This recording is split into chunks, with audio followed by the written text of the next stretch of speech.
കവിഞ്ഞൊഴുകുമി അനുഗ്രഹം നിറഞ്ഞൊഴുകുമി അനുഗ്രഹം കവിഞ്ഞൊഴുകുമി അനുഗ്രഹം നിറഞ്ഞൊഴുകുമി അനുഗ്രഹം എൻ പാപവും ശാപവും ഒഴുകി ദൂരയാ ഞാൻ സൗഖ്യമാ നീതിയായ ദൈവ പൈതലാ യേശുവിൻ സ്വന്തമായി തീർന്നു ഞാൻ എന്നെന്നും കവിഞ്ഞൊഴുകുമി അനുഗ്രഹം. കവിഞ്ഞൊഴുകുന്ന അനുഗ്രഹത്തിലേക്ക് ഒരിക്കൽ കൂടെ സ്വാഗതം. ഈ പ്രോഗ്രാമിലൂടെ കർത്താവ് നിങ്ങളെയും കുടുംബത്തെയും അനുഗ്രഹിച്ചുകൊണ്ടിരിക്കുന്നെന്ന് അറിയുന്നതിൽ അതിയായ സന്തോഷമുണ്ട്. TV പ്രേക്ഷക മീറ്റിങ്ങുകളിൽ ചെല്ലുമ്പോൾ, പലപ്പോഴും വിദേശ രാജ്യത്തും പല സ്ഥലങ്ങളിൽ ചെല്ലുമ്പോൾ ഈ പ്രോഗ്രാമിലൂടെ അനുഗ്രഹിക്കപ്പെട്ടവർ അവരുടെ ഒരു സാക്ഷ്യം എന്ന് പറയുമ്പോൾ ഹൃദയത്തിന് എന്തൊരു സംതൃപ്തിയാണെന്നറിയാമോ. തങ്കു ബ്രദറും ഞാനും പലപ്പോഴും ദൈവവചനത്തിൽ നിങ്ങളോട് സംസാരിക്കുന്നു, ഞങ്ങളെ ശുശ്രൂഷിക്കുന്നു. പക്ഷേ ഈ TV പ്രോഗ്രാം നിങ്ങളുടെ ഭവനങ്ങളിലെത്തുന്നത്, ഈ ഇൻ്റർനെറ്റിലൂടെ നിങ്ങളിത് കാണുമ്പോൾ അതിൻ്റെ പുറകിൽ കുറേ സഹോദരന്മാർ രാപ്പകൽ അധ്വാനിച്ചു, കഷ്ടപ്പെട്ടു. നമ്മളെല്ലാവരും ചേർന്ന് കർത്താവിൻ്റെ നാമത്തെ ഉയർത്തുകയാണ് വാസ്തവത്തിൽ ചെയ്യുന്നത്. നമ്മുടെ ഈ പ്രോഗ്രാമിലൂടെ രോഗികൾ സൗഖ്യമായി, മദ്യപാനികൾ വിടുതൽ പ്രാപിച്ചു, അത്ഭുതങ്ങൾ, അടയാളങ്ങൾ നടന്നു. എത്രയോ പേർ ക്രിസ്തുവിൻ്റെ ദിവ്യ സമാധാനം കണ്ടെത്തി പുതുജീവിതത്തിലേക്ക് വന്നു. നിങ്ങളുടെ പ്രാർത്ഥന വീണ്ടും ചോദിക്കുക. മാത്രമല്ല, നമ്മുടെ ഈ പ്രോഗ്രാമുകൾ സ്പോൺസർ ചെയ്യുവാൻ പലരും അവരുടെ ജോലിയിൽ കിട്ടുന്നതിൽ നിന്നൊരു ഭാഗം മാറ്റിവെച്ചതുകൊണ്ടാണ് ഈ പ്രോഗ്രാം ഇന്ന് വരെ നടന്നത്. അവരുടെ വരുമാനത്തിൽ, അവരുടെ ഒരു വിശേഷ ദിവസത്തിൽ ഒരു പ്രോഗ്രാം സ്പോൺസർ ചെയ്തതുകൊണ്ട് നിങ്ങൾക്കൊരവസരമുണ്ട്. ഈ കാണുന്ന നമ്പർ നമ്മുടെ ടെലിവിഷൻ പ്രോഗ്രാം സ്പോൺസർ ചെയ്യാൻ ആഗ്രഹിക്കുന്നവർക്ക് വേണ്ടിയുള്ളതാണ്. നിങ്ങൾ വിളിക്കുക. കർത്താവിൻ്റെ ആത്മാവ് നിങ്ങളെ പ്രേരിപ്പിക്കുന്നെങ്കിൽ നമ്മുടെ ഈ ജീവിതകാലത്ത് നമ്മളെന്തെല്ലാം കഷ്ടപ്പെടുന്നു, അധ്വാനിക്കുന്നു, എന്തിനെല്ലാം പണം മുടക്കുന്നു, പക്ഷേ ദൈവനാമത്തിൽ നമ്മൾ കൊടുത്താൽ നമുക്കും നമ്മുടെ തലമുറയ്ക്കും അത് അനുഗ്രഹമായി കണക്കിടും എന്ന് ദൈവവചനം പറയുന്നു. ദൈവനാമത്തിൽ കൊടുത്താലുള്ള അനുഗ്രഹത്തെക്കുറിച്ച് ബൈബിൾ മാത്രമല്ല, എല്ലാ മതവിശ്വാസികളും ഒരുപോലെ വിശ്വസിക്കുന്ന കാര്യമാണ്. ദൈവനാമത്തിൽ നമുക്ക് കൊടുക്കാം, നമുക്ക് അനുഗ്രഹിക്കപ്പെടാം. പിതാവാം ദൈവത്തിൻ്റെ ആഗ്രഹം ഞാനും നിങ്ങളും ക്രിസ്തു മുഖേന നമുക്ക് ദൈവം വെച്ചിട്ടുള്ള എല്ലാ അനുഗ്രഹങ്ങളും പൂർണ്ണമായി അനുഭവിക്കണമെന്നാണ്. ഭാഗികമായിട്ടല്ല, പൂർണ്ണമായി. ആത്മീയവും ഭൗതികവും ശാരീരികവും മാനസികവും സാമ്പത്തികവുമായ നിരവധി നന്മകൾ ക്രിസ്തുവിൻ്റെ ക്രൂശ് മുഖേന എനിക്ക് നിങ്ങൾക്ക് ലഭ്യമാണ്. അതിൻ്റെ പോസിബിലിറ്റി ലോകത്തിലെ ഇന്നുള്ള മുഴുവൻ ജനതയ്ക്കും 700 കോടിയിലധികം ജനങ്ങൾക്കും അനുഗ്രഹിക്കപ്പെടാനുള്ള സാധ്യതയാണ് കർത്താവ് ക്രൂശിൽ മരിച്ചുയർത്തപ്പോൾ ഒരുങ്ങിയിരിക്കുന്നത്. പക്ഷേ അത് വിശ്വാസത്താൽ എടുക്കുന്നവർക്ക് ലഭിക്കത്തുള്ളൂ. ഇപ്പോൾ എൻ്റെ ആഗ്രഹം, ഞാൻ കഷ്ടപ്പെട്ട് ഉണ്ടാക്കിയത് എന്തൊക്കെയുണ്ടോ എൻ്റെ മക്കൾ അത് അനുഭവിക്കണമെന്ന്. പക്ഷേ അതിനെക്കുറിച്ചുള്ള ശരിയായൊരു ധാരണയുണ്ടെങ്കിലേ അവർക്കത് അനുഭവിക്കാനൊക്കത്തുള്ളൂ. അപ്പോൾ നമ്മൾക്കൊരു ശരിയായ ധാരണ ദൈവത്തിൻ്റെ പദ്ധതിയെക്കുറിച്ച്, ദൈവം എന്തൊക്കെ നമുക്ക് വേണ്ടി ഒരുക്കിയിട്ടുണ്ടെന്നുള്ളതിനെക്കുറിച്ച് എന്നത് സംബന്ധിച്ച് നമുക്കൊരു യഥാർത്ഥ അറിവുണ്ടെങ്കിലേ നമുക്കത് കിട്ടത്തുള്ളൂ. ആകയാൽ ഇന്ന് നമ്മൾ അല്പം ദൈവവചനം പഠിക്കാൻ പോവുക, ദൈവത്തിൻ്റെ പദ്ധതികളൊന്ന് മനസ്സിലാക്കാൻ പോവുക, ബൈബിളിൽ നിന്ന് വിശദമായി ചില വാക്യങ്ങൾ എടുത്ത് പഠിക്കാൻ പോവുക. എന്തിനെന്നറിയോ? നമ്മുടെ ധാരണ തിരുത്തി അനുഗ്രഹങ്ങൾ പ്രാപിക്കാൻ. സോ വീണ്ടും നമ്മൾ ധാരണ തിരുത്തുക, അനുഗ്രഹം പ്രാപിക്കുക എന്ന ക്ലാസ്സിൻ്റെ മറ്റൊരു എപ്പിസോഡിലേക്ക് കടക്കുകയാണ്.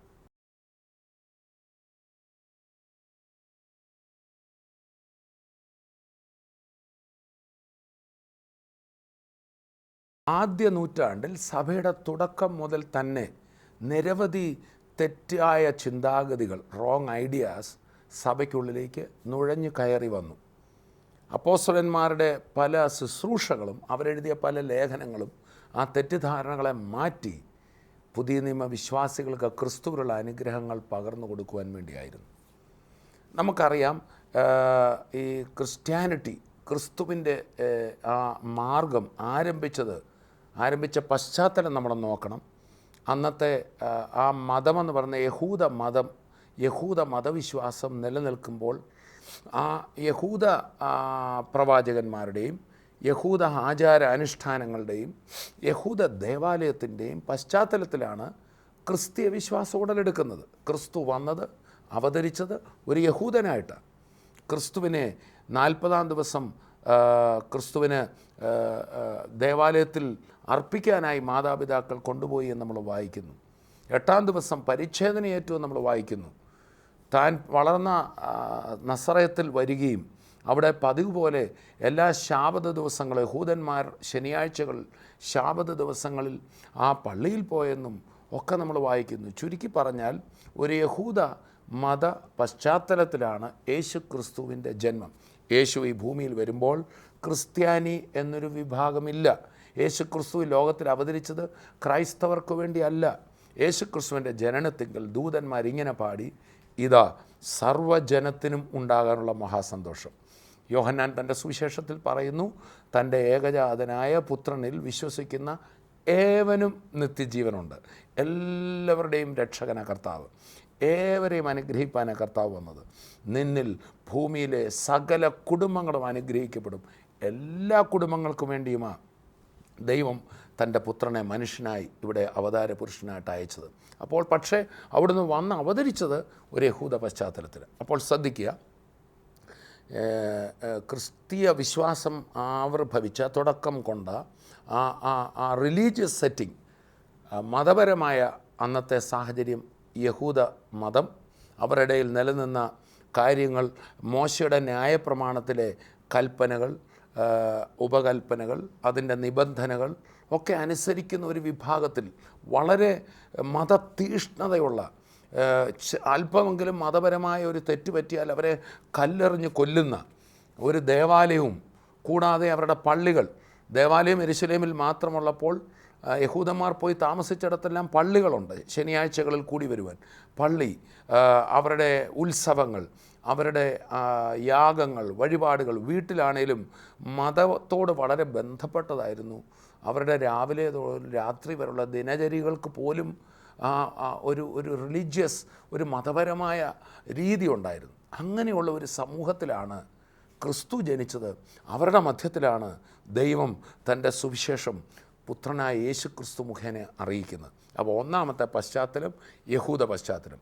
അപ്പോൾ തന്നെ മറക്കരുത്, അന്നുണ്ടായിരുന്ന പൊളിറ്റിക്കൽ, രാഷ്ട്രീയ പശ്ചാത്തലം. യഹൂദന്മാർക്ക് അവരുടെ സ്വയം ഭരണം നഷ്ടപ്പെട്ടു. ഭാരതത്തിൻ്റെ ഭരണം ബ്രിട്ടീഷുകാരുടെ കയ്യിൽ പോയതുപോലെ തന്നെ ക്രിസ്തുവിന് ഏകദേശം 606 വർഷങ്ങൾക്ക് മുമ്പ് നെബുക്കദ്നേസർ എന്ന ബാബിലോണിയൻ രാജാവ് യഹൂദ രാജ്യത്തെ അവരെ തോൽപ്പിച്ച് അവരെ പിടിച്ചുകൊണ്ട് പോവുകയും അങ്ങനെ വലിയൊരു സാമ്രാട്ടുക്കളുടെ കാലമായിരുന്നു. അന്ന് മുതൽ മധ്യപൂർവ്വ ദേശങ്ങൾ മുഴുവൻ ഒരു സാമ്രാജ്യ അധിപൻ്റെ കീഴിലേക്ക് പോവുകയാണ്. അങ്ങനെ നെബുക്കദ്നേസറുടെ ഭരണമുണ്ടായി. അതിനുശേഷം നെബുക്കദ്നേസറുടെ കാലത്തിന് ശേഷം പേർഷ്യൻ ഭരണത്തിലായി. അന്നൊന്നും യഹൂദന് സ്വയം ഭരണമില്ല, അവരുടെ രാജഭരണം അവസാനിച്ചു. അതിനുശേഷം പേർഷ്യൻ ഭരണത്തിന് ശേഷമാണ് ഗ്രീക്ക് ഭരണം. മഹാനായ അലക്സാണ്ടർ, നമുക്കെല്ലാം ചരിത്രത്തിൽ അറിയാം, ഭാരതം വരെ വന്ന അലക്സാണ്ടർ. ആ അലക്സാണ്ടറുടെ ഭരണകാലത്ത് എന്ത് സംഭവിച്ചെന്ന് ചോദിച്ചാൽ, ബ്രിട്ടീഷുകാർ ഭരിച്ച കോളനികളിലെല്ലാം ഇംഗ്ലീഷ് ഭാഷ ഭരണഭാഷയായതുപോലെ നമ്മളും അതുകൊണ്ടാണ് ഇംഗ്ലീഷ്. ഇന്ന് യൂറോപ്പിലെ പലർക്കും ഇംഗ്ലീഷ് അറിയില്ല, പക്ഷേ നമുക്കൊക്കെ ഒരു ഏസോറിനെങ്കിലും അറിയാവുന്ന കാരണം ബ്രിട്ടീഷുകാരിവിടെ വന്നുകൊണ്ടാണ്. ലോകത്തിലെവിടെ പോയാലും അത്യാവശ്യം നമുക്ക് പിടിച്ചു നിൽക്കാം. അപ്പോൾ അങ്ങനെ അന്ന് ലോകം മുഴുവൻ ഇംഗ്ലീഷ് ഭാഷ വന്നതുപോലെ ഈ നെബുക്കദ്നേസറിന് ശേഷം പേർഷ്യക്കാർക്ക് ശേഷം വന്ന അലക്സാണ്ടറുടെ കാലത്ത്, അല്ലെങ്കിൽ യവന ഭരണകാലത്ത്, ആ പ്രദേശങ്ങളിലെല്ലാം യവന ഭാഷ, ഗ്രീക്ക് ഭാഷ ഭരണഭാഷയായി. അതുകൊണ്ട് ഈ യഹൂദന്മാരുടെ രാജ്യമായ പാലസ്തീൻ നാട്ടിലും മറ്റ് ഏഷ്യൻ സ്ഥലങ്ങളിലും യൂറോപ്യൻ സ്ഥലങ്ങളിലെല്ലാം ഗ്രീക്ക് വന്നു. അതോടുകൂടെ ഈ ഗ്രീക്ക് ഭാഷയോടുകൂടെ തന്നെ ആ കാലഘട്ടത്തിൽ വലിയ തത്വചിന്തകൾ ഉണ്ടായി. ഗ്രീക്ക് തത്വചിന്തകൾ, ഫിലോസഫേഴ്സിൻ്റെ ഒരു കാലമായിരുന്നു. സോക്രട്ടീസ്, അരിസ്റ്റോട്ടിൽ എന്നൊക്കെ പറയുന്നത് പോലെ, പ്ലേറ്റോ, സെനോ, ഇങ്ങനെയൊക്കെ പറയുന്ന വലിയ തത്വജ്ഞാനികൾ ആ കാലഘട്ടത്തുണ്ടായി. അപ്പം മറക്കരുത്, ഒരു വശത്ത് ഈ യഹൂദന്മാർ യഹൂദ പശ്ചാത്തലമുണ്ട്, മറുവശത്ത് ഇങ്ങനെ വന്ന ആ ഗ്രീക്ക് ഒരു പശ്ചാത്തലമുണ്ട്, യവനായ പശ്ചാത്തലം, ഹെലനിസ്റ്റിക് ബാക്ക്ഗ്രൗണ്ട് എന്ന് പറയും. ആ യവന പശ്ചാത്തലം ഇവരുടെ അകത്തുണ്ട്. ഗ്രീക്ക് അവർക്കറിയാം, അപ്പോൾ തന്നെ തത്വജ്ഞാന ചിന്താഗതിയിലുണ്ട്. അപ്പോൾ തന്നെ ഇവർ തുടർന്ന് യവന രാജാവിന് ശേഷം ആ യവന രാജ്യം നശിച്ചു പോയി. തുടർന്നാണ് റോമൻ ഭരണം അധികാരത്തിൽ വരുന്നത്. യേശുക്രിസ്തു ഈ ഭൂമിയിൽ വരുമ്പോൾ റോമാക്കാരാണ് ഭരിക്കുന്നത്. അപ്പോൾ ഭരണം കൊണ്ട് റോമാക്കാരുടെ സ്വാധീനമുണ്ട്, സംസ്കാരം കൊണ്ടും അതുപോലെ അവരുടെ സാഹിത്യപരമായിട്ട് അതുപോലെ ഭാഷാപരമായിട്ട് യവനക്കാരുടെ ഒരു പശ്ചാത്തലമുണ്ട്. അപ്പോൾ തന്നെ മതപരമായി യഹൂദ പശ്ചാത്തലമുണ്ട്. ഈ ഒരു പശ്ചാത്തലത്തിലാണ് സഭ ആവിർഭവിച്ചത് എന്നത് മറക്കരുത്. അതുകൊണ്ട് തന്നെ ഇവിടുന്നെല്ലാമുള്ള ചിന്താഗതികൾ സഭയ്ക്കകത്തേക്ക് വന്നിരുന്നു. എന്നാൽ കർത്താവായ യേശുക്രിസ്തു ഇതിനൊന്നും എതിരല്ല.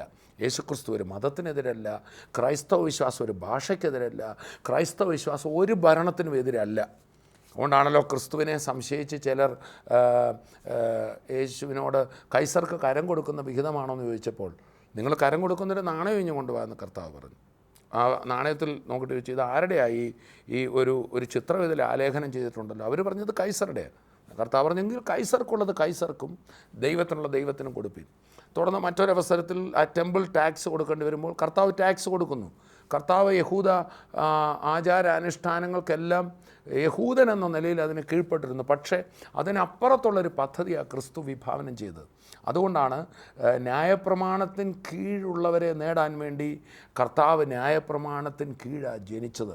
ഗലാത്യർ ലേഖനം 4-ാം അധ്യായത്തിൽ നമ്മളിങ്ങനെ വായിക്കുന്നു, അവൻ ന്യായപ്രമാണത്തിന് കീഴ് ജനിച്ചവനായി ന്യായപ്രമാണത്തുള്ളവരെ വിലയ്ക്ക് വാങ്ങുവാൻ. കർത്താവ് ദൈവത്തിന് ഈ ലോകത്തിലെ മനുഷ്യൻ ന്യായപ്രമാണം കൊടുക്കാൻ ഒക്കുമോ? ദൈവത്തെ കുറേ നിയമത്തിൽപ്പെടുത്താൻ പറ്റുമോ? ദൈവം മനുഷ്യനായി വന്നപ്പോൾ ഇതിൻ്റെ എല്ലാം കീഴിലായി പോയ മനുഷ്യനെ അതിൻ്റെ പുറത്ത് കൊണ്ടുവന്ന് കേവലം നിയമങ്ങൾക്കപ്പുറത്ത് കുറേ കഠോര നിയമങ്ങൾ വെച്ചിട്ടല്ലാതെ തന്നെ മനുഷ്യൻ നന്നാകുന്ന ഒരു പദ്ധതിയാണ് ക്രിസ്തു കൊണ്ടുവന്നത്. ഞാൻ പറയാം, പലപ്പോഴും ഭീകര നിയമങ്ങളും ശിക്ഷകളും ഉള്ളതുകൊണ്ടാണ് മനുഷ്യൻ നന്നായി നടക്കുന്നത്. പക്ഷേ ക്രിസ്തു കൊണ്ടുവന്നത് സ്വാതന്ത്ര്യത്തിൻ്റെ തികഞ്ഞ ന്യായപ്രമാണമാണ്. എന്ന് പറഞ്ഞാൽ ഈ നിബന്ധനകളും പിടികളും ഒന്നും വെക്കാതെ തന്നെ ഹൃദയം ദൈവത്തിൽ സമർപ്പിതമായി കഴിയുമ്പോൾ അതിനേക്കാൾ ഉപരി നന്മ ചെയ്യാനുള്ള ആ ദിവ്യ സുവിശേഷം ആ ക്രിസ്തു ഭൂമിയിൽ അവതരിപ്പിച്ചത്.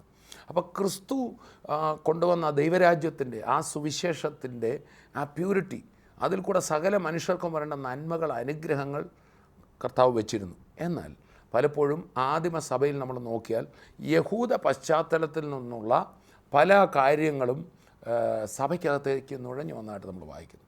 കൂടാതെ ഈ ഗ്രീക്ക് തത്വജ്ഞാനത്തിൻ്റെ പല ചിന്താഗതികളും ക്രിസ്തുവിൻ്റെ ഉപദേശത്തിലേക്ക് നുഴഞ്ഞു വന്ന് അതിനെ മലീമസപ്പെടുത്തിയത് നമ്മൾ വായിക്കുന്നു. അവയൊന്നും മോശമായതുകൊണ്ടല്ല, പക്ഷെ ക്രിസ്തുവിൻ്റെ സുവിശേഷം മറ്റൊന്നാണ്, അതിൽ കൂടെയുള്ള ജനത്തിൻ്റെ സ്വാതന്ത്ര്യം മറ്റൊന്നാണ്. അതിനെ വേറൊന്നുമായി കൂട്ടിക്കുഴയ്ക്കാൻ ഒക്കില്ല പ്രിയപ്പെട്ടവരെ. അതുകൊണ്ട് തന്നെ അങ്ങനെയുള്ള ആ നുഴഞ്ഞു കയറ്റങ്ങളെ വ്യക്തമായി മനസ്സിലാക്കി ചിന്താഗതികൾ മാറ്റി ജനങ്ങളെ അനുഗ്രഹിക്കുന്നതായിട്ട് നമുക്ക് കാണാം. ഇന്ന് അതിനെക്കുറിച്ചാണ് നമ്മൾ പഠിക്കുന്നത്. നമ്മളുടെ വേണ്ടാത്ത തത്വജ്ഞാനങ്ങളിൽ കൂടെയുള്ള ചിന്താഗതികളും അതുപോലെ പഴയ നിയമ ന്യായപ്രമാണം, നമ്മുടെ ബൈബിളിൽ തന്നെ പഴയ നിയമം പുതിയ നിയമമുണ്ട്, നമ്മൾ കൊണ്ട് നടക്കുന്ന ബൈബിളിലുണ്ട്. അപ്പം ന്യായപ്രമാണത്തിലെ പഴയ നിയമത്തിലെ പല കാര്യങ്ങൾ വായിക്കുമ്പോൾ അതിൽ നിന്ന് വളരെ വ്യത്യസ്തമായിട്ട് തോന്നും പുതിയ നിയമത്തിലെ കാര്യങ്ങൾ. അത് കോൺട്രഡിക്ഷൻ അല്ല, ക്രിസ്തു അതിൻ്റെ പൂർണ്ണത അവതരിപ്പിച്ചതാണ്. അത് സംബന്ധിച്ച് ഒരു വ്യക്തമായ ധാരണയുണ്ടെങ്കിലേ നമുക്കെല്ലാ അനുഗ്രഹങ്ങളും പ്രാപിക്കാനൊക്കത്തുള്ളൂ. അപ്പോൾ ഇതുവരെ പറഞ്ഞ കാര്യം ചുരുക്കി ഞാനെന്ന് പറയാം. ക്രൈസ്തവ വിശ്വാസം ആവിർഭവിച്ചപ്പോൾ അവിടെ ഒരു യഹൂദ പശ്ചാത്തലം, പഴയ നിയമ പശ്ചാത്തലമുണ്ട്, അപ്പോൾ തന്നെ ഒരു യവനായ ഗ്രീക്ക് തത്വജ്ഞാനത്തിൻ്റെയൊക്കെ ഒരു പശ്ചാത്തലമുണ്ട്, അപ്പോൾ തന്നെ റോമൻ ഭരണത്തിൻ്റെ പശ്ചാത്തലമുണ്ട്. അതിൻ്റെ മധ്യത്തിൽ ക്രിസ്തു അവതരിപ്പിച്ച ആ തികഞ്ഞ ആ സ്വാതന്ത്ര്യത്തിൻ്റെ അനുഭവം, അനുഗ്രഹം, അത് മറ്റൊന്നാ വേറിട്ട് നിൽക്കുന്ന, അതിനെ തെറ്റായി സ്വാധീനിക്കുന്ന നിലയിൽ ഈ രണ്ട് പശ്ചാത്തലങ്ങളിൽ നിന്ന് വന്ന കാര്യങ്ങളെ അപ്പോസ്തലന്മാർ വ്യക്തമായി ഡീൽ ചെയ്യുന്നുണ്ട്. അങ്ങനെ അവരുടെ ധാരണകൾ മാറ്റി അനുഗ്രഹത്തിലേക്ക് നയിക്കുന്നുണ്ട്. അന്ന് ഉണ്ടായിരുന്ന പല ചിന്താഗതികൾ ഇന്നും ഈ 21-ാം നൂറ്റാണ്ടിലും സഭയിൽ പലരുടെയും അനുഗ്രഹങ്ങളെ തടഞ്ഞുകൊണ്ടിരിക്കുക. സോ നമുക്കും അതൊന്ന് പഠിക്കാം, നമ്മുടെ ധാരണകൾ തിരുത്തി അനുഗ്രഹം പ്രാപിക്കാം.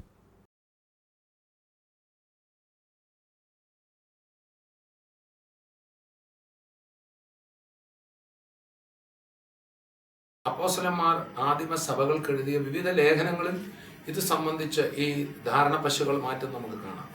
പ്രത്യേകിച്ച് അപ്പോസ്തലനായ പൗലൂസ് തൻ്റെ നിജപുത്രനായ തൻ്റെ ആത്മീയ ശിഷ്യനായ തിമോഥെയോസിന് എഴുതിയ 2 ലേഖനങ്ങളും, തിമോഥെയോസിൻ്റെ 1-ാം ലേഖനത്തിലും 2-ാം ലേഖനത്തിലും ഒരുപോലെ സഭയിലെ പഠിപ്പിക്കലുകൾ നീ സൂക്ഷിക്കണം, ഈ വിധ ന്യായപ്രമാണത്തിൽ നിന്നുള്ള കടന്നുകയറ്റങ്ങളും അതുപോലെ തത്വജ്ഞാനത്തിൽ നിന്നുള്ള കടന്നുകയറ്റങ്ങളും നീ വളരെ സൂക്ഷ്മതയോടെ കൈകാര്യം ചെയ്യണമെന്ന് പറയുന്ന വിവിധ ഭാഗങ്ങളുണ്ട്.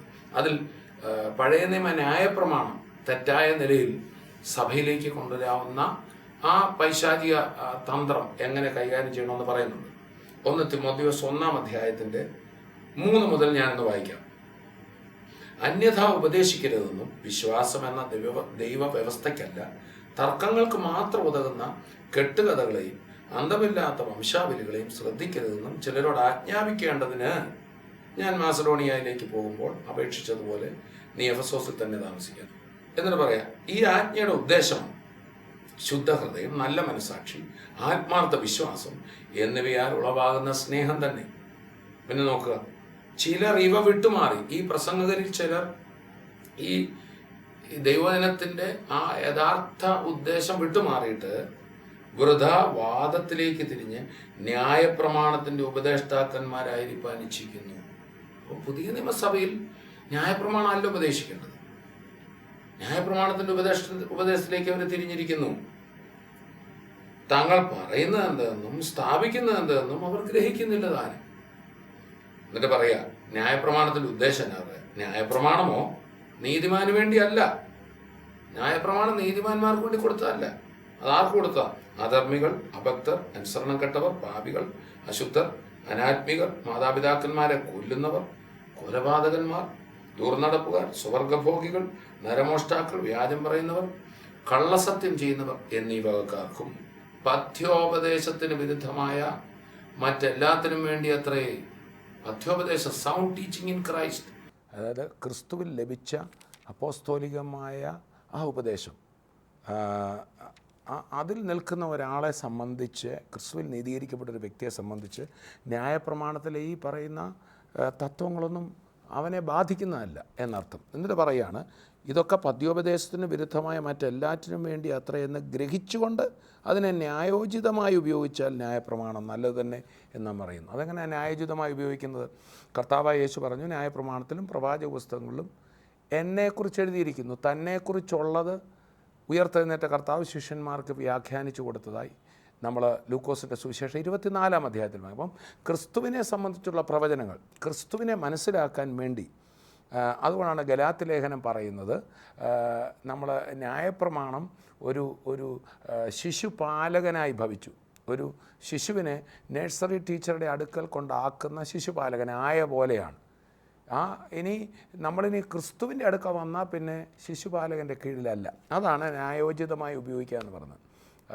യേശുവിനെ അറിഞ്ഞാൽ പിന്നെ യേശുവിനെ കാണിക്കാൻ വേണ്ടി, യേശു ദൈവപുത്രനാണെന്ന് തെളിയിക്കാൻ വേണ്ടി, യേശു ക്രിസ്തു ആണ് അയക്കപ്പെടുന്ന മശിഹ എന്ന് മനസ്സിലാക്കാൻ വേണ്ടി ന്യായപ്രമാണം ആവശ്യമായിരുന്നു. പക്ഷേ ഇനി നമ്മളെ യഥാർത്ഥ തികഞ്ഞ സാന്ദ്ര പ്രമാണത്തിൽ നടത്തുന്നത് ക്രിസ്തുവാണ്. അപ്പോൾ നോക്കുക, ഇവിടെ പഴയ നിയമത്തെ തെറ്റായ രീതിയിൽ അന്നത്തെ സഭയിലെ ഉപദേഷ്ടാക്കന്മാർ തന്നെ ന്യായപ്രമാണം പഠിപ്പിക്കുന്നവരായിട്ട് മാറി. ഇന്നും അത് തന്നെ സംഭവിച്ചുകൊണ്ടിരിക്കുക. ക്രിസ്തുവിനെ പ്രസംഗിക്കില്ല. ക്രിസ്തുവിലുള്ള ഒരു പുതിയ നിയമവിശ്വാസിയുടെ അധികാരം എന്തുവാ, പദവി എന്തുവാ, അല്ലെങ്കിൽ അവൻ നീതീകരിക്കപ്പെട്ടവനാണ് എന്ന് പഠിപ്പിക്കുന്നതിന് പകരം ന്യായപ്രമാണം തെറ്റായ രീതിയിൽ അരുതാത്തടത്ത് ചേർത്തിട്ട് വിശ്വാസികൾക്ക് വെറുതെ ഗിൽറ്റ് ഉണ്ടാകുക, അപരാധബോധം ഉണ്ടാകുക. ഞാൻ തെറ്റുകാരനാണോ, എനിക്ക് ഇന്ന ഭക്ഷണം കഴിക്കാമോ, അല്ലെങ്കിൽ ഇത് ചെയ്യാമോ? ന്യായപ്രമാണത്തിൽ നമ്മൾ വായിക്കുന്നുണ്ട്, ചില പ്രത്യേക ഭക്ഷണ പദാർത്ഥങ്ങൾക്ക് അവർക്ക് കഴിച്ചുകൂടാ, ചിലതേ കഴിക്കാവൂ. പക്ഷേ പുതിയ നിയമത്തിൽ വരുമ്പോൾ ഇങ്ങനെയുള്ള റെസ്ട്രിക്ഷൻസ് ഒന്നുമില്ല എന്ന് പറഞ്ഞ പോലെ 100,000 കാര്യങ്ങൾ ആ പഴയ നിയമത്തിൽ അത് എന്തിനു കൊടുത്തോ അത് മനസ്സിലാക്കാതെ പുതിയ നിയമവിശ്വാസികൾ അത് എടുക്കുമ്പോൾ വെറുതെ പോയി കുഴപ്പത്തിൽ ചാടുകയാണ്, വെറുതെ ലഭിക്കേണ്ട അനുഗ്രഹങ്ങൾ ലഭിക്കാതിരിക്കുക. അതുകൊണ്ട് ഇവിടെ നോക്കുക, അപ്പോസ്തലന്മാർ ആ പഴയ നിയമത്തിൻ്റെ തെറ്റായ ഉപയോഗത്തിൻ്റെ ധാരണയെ ഇവിടെ തിരുത്തുകയാണ്. മറ്റൊരു വേദഭാഗം കൂടെ നമുക്ക് നോക്കാം. എബ്രായ ലേഖനം 10-ാം അധ്യായം 1-ാം വാക്യം. ന്യായപ്രമാണം വരുവാനുള്ള നന്മകളുടെ നിഴലല്ലാതെ കാര്യങ്ങളുടെ സാക്ഷാൽ സ്വരൂപമല്ലായിരുന്നു. വ്യക്തമാണ്. ന്യായപ്രമാണം പഴയ നിയമം വരുവാനിരുന്ന ക്രിസ്തു മുഖേന ഇന്ന് നമ്മൾ അനുഭവിക്കുന്ന ആ നന്മകളുടെ ഒരു നിഴൽ മാത്രമായിരുന്നു. ചില ആൾക്കാർ ഇങ്ങനെ പറയുന്നത് ഞാൻ കേട്ടിട്ടുണ്ട്, പ്രസംഗകർ തന്നെ. അതെ, പഴയ നിയമം നിഴല, പുതിയ നിയമം പൊരുളാണ്, പക്ഷെ നിഴലില്ലാതെ പൊരുളുണ്ടോയെന്ന്.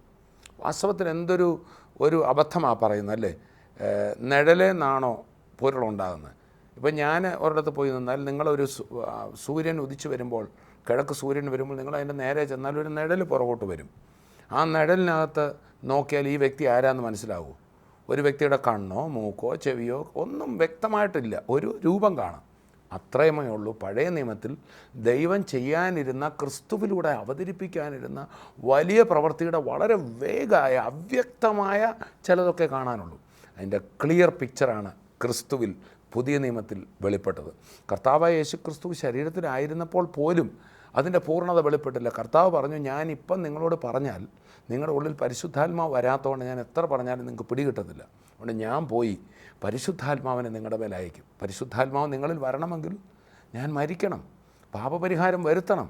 അങ്ങനെ നിങ്ങളുടെ പാപപരിഹാരത്തിനായി എൻ്റെ രക്തം വിലയായി കൊടുത്ത് പാപപരിഹാരം നിങ്ങളിൽ വരുമ്പോൾ പരിശുദ്ധാത്മാവ് നിങ്ങളിൽ വരും. അവൻ വരുമ്പോൾ നിങ്ങളെ സകല സത്യത്തിലും വഴി നടത്തും. അന്നാണ് ഞാൻ കാര്യങ്ങൾ ഗ്രഹിപ്പിച്ചു വരുന്നത്. അതുകൊണ്ടാണ് യേശുക്രിസ്തുവിൻ്റെ മരണപുനരുത്ഥാനത്തിന് ശേഷം പരിശുദ്ധാത്മാവിൽ പ്രേരിതരായ അപ്പോസ്തലന്മാരാണ് കാര്യങ്ങളുടെ സാക്ഷാൽ സ്വരൂപം അറിയിച്ചത്. നോക്കൂ, ഇത് എത്ര വ്യക്തമാണ്. അങ്ങനെ അപ്പോസ്തോലിക ലേഖനങ്ങളിലേക്കും ക്രിസ്തുവിൻ്റെ ഉപദേശങ്ങളിലേക്കും വന്നെങ്കിൽ മാത്രമേ ക്രിസ്തു നമുക്ക് വേണ്ടി ചെയ്ത എല്ലാ നന്മകളും അനുഭവിക്കാനാവുള്ളൂ.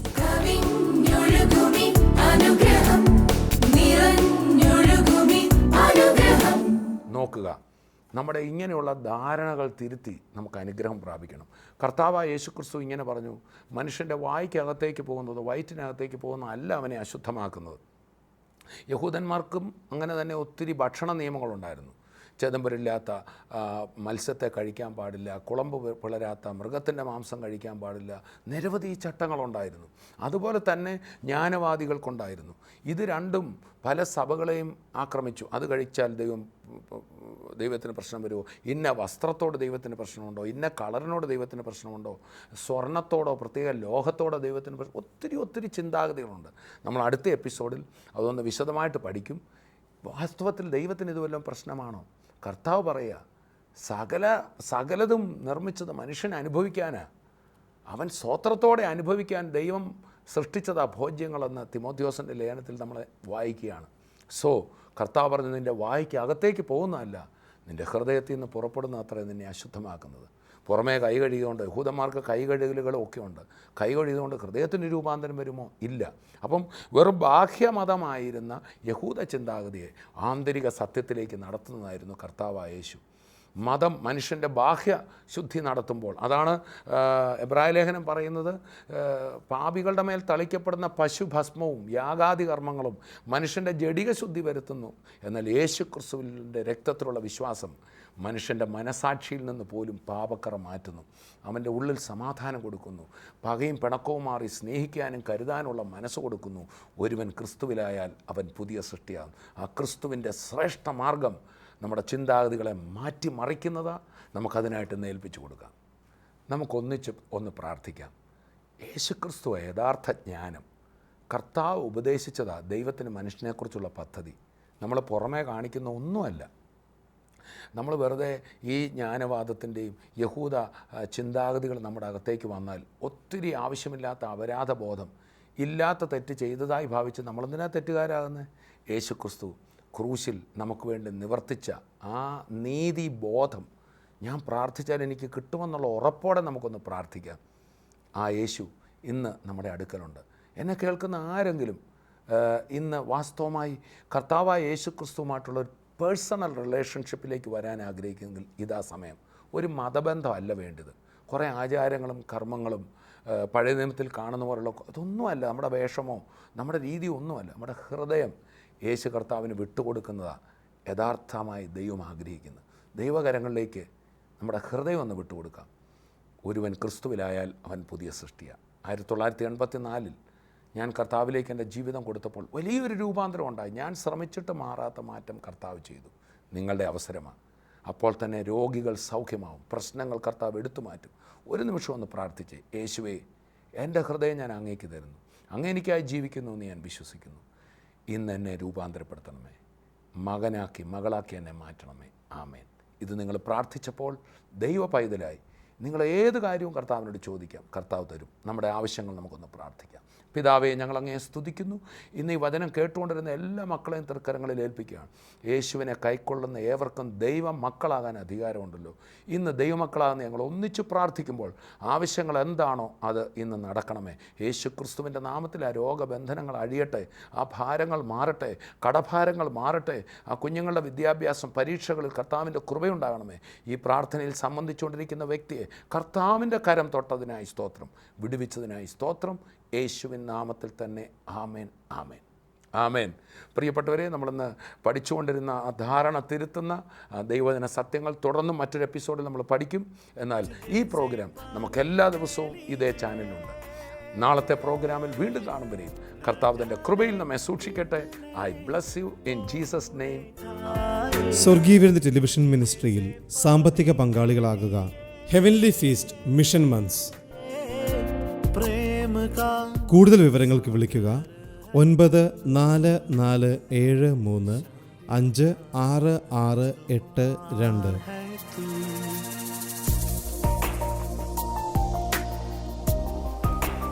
വരൂ, യേശുവിനായി സുവിശേഷത്തിനായി വിതറാം, വാരി വിതയ്ക്കാം.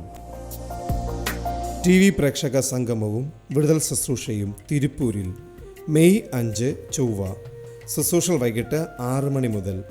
Ramaswamy Muthammal Kalyana Mandapam, Palladam, Tiruppur road, total gas പമ്പിന് സമീപം.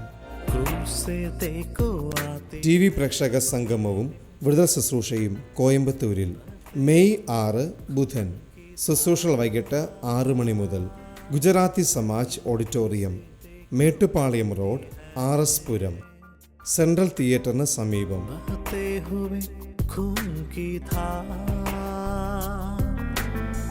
ओ मसीह तूने हमको सिखाए प्रेम की परिभाषा को,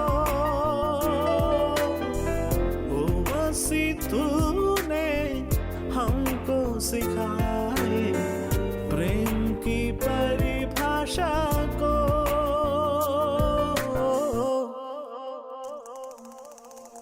प्रेम का सागर है तू, चांदी का राजकुमार है तू.